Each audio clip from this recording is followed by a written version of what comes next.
Hey, I am here talking to Japhanie Gray. Japhanie, could you explain what your position is in Red Wolf Radio? Right now, currently, I am acting as the program director over our new college station. Well, what exactly does that mean in terms of the station? This particular position, it oversees everything dealing with, whether the music is running correctly, whether the students are learning what they need to learn, education-wise. I try to incorporate all type of ways for them to figure out how to improve their skills as far as radio and as far as having a future career in this industry, so that people can always be sure that they be prepared for whatever task they have in the future. So what kind of activities or things do you ask of your Red Wolf Radio DJs to do in order to help the station? Basically, to stay active. That's the key thing in college. No matter what organization you're in, you always got to be active and never go with the motions, because the more active you are, the more you'll learn, the more you'll learn from your mistakes.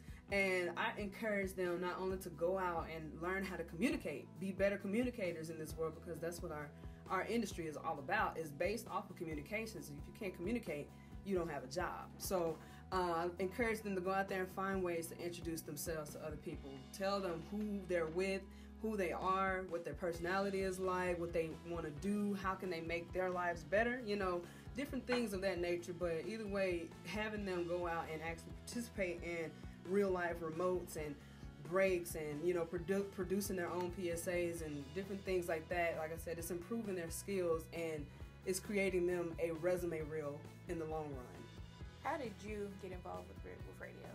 Well, I got involved with Red Wolf Radio because it kind of started off as our baby. Me, Tisha, India, all of our good staffers, we all came up with this idea. And Mr. Roberts, he was the main person that kind of sort of took it and ran with it and kind of enforced the fact that, we need this college station, and made everybody want to have one. So they invested in this program, and I became a part of it because Mr. Roberts, many things that I'm active in and how I participate in different things and try to be a leader as best I can, he put me in this position to basically do what I've been doing this entire time, but with radio and building it. And I wanted to become a part of it because I wanted to help grow this baby so it can start somewhere.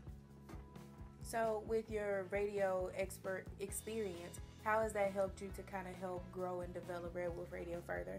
Well, my radio experience, it comes from the Jonesboro Radio Group. They are like my second family because, like I always joke about this, they will laugh at me, they will laugh with me, but all the way they will help me get better and better. And learning how to actually, run live shows and be put under the, deadlines and, be just risking everything. That's just the excitement and the adrenaline keeps rushing every time you do a radio break.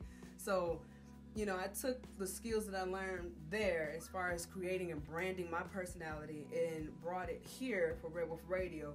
And I'm trying to kind of find a way to enforce the fact that branding yourself is very important, especially in radio. People want to listen to music. They want to hear their songs. They don't want to hear a person's voice if they don't know who you are and if you're not talking about anything. So, learning how to keep people entertained all the time, I brought that here, and I'm trying to make sure they can do it no matter what the case, no matter who has to hold their hands and tell them you need to learn how to do this.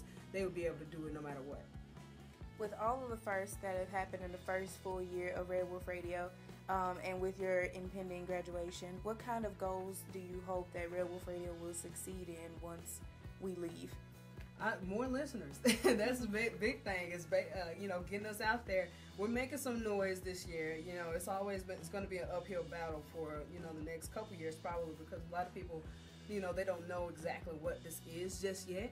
But once they understand what it is and what they can do with it, they're going to take it and run with it. So in the future, I see, we're having a bigger fan base. We're going to have more listeners chime in. We're going to have more departments on campus supporting Red Wolf Radio and maybe playing it over the computer or something for people to hear. It'd be like a town radio station that people respect, like the Fox, like the Eagle, or different radio stations that are paid broadcasts, different stations. They will learn to respect us as one and appreciate that, this is your college music. We're doing this for you. Help us, let's be a family. So I just see it growing, and I see more people just, understanding and appreciating the gift and the tools that we have been given. Thank you for your time, Jack.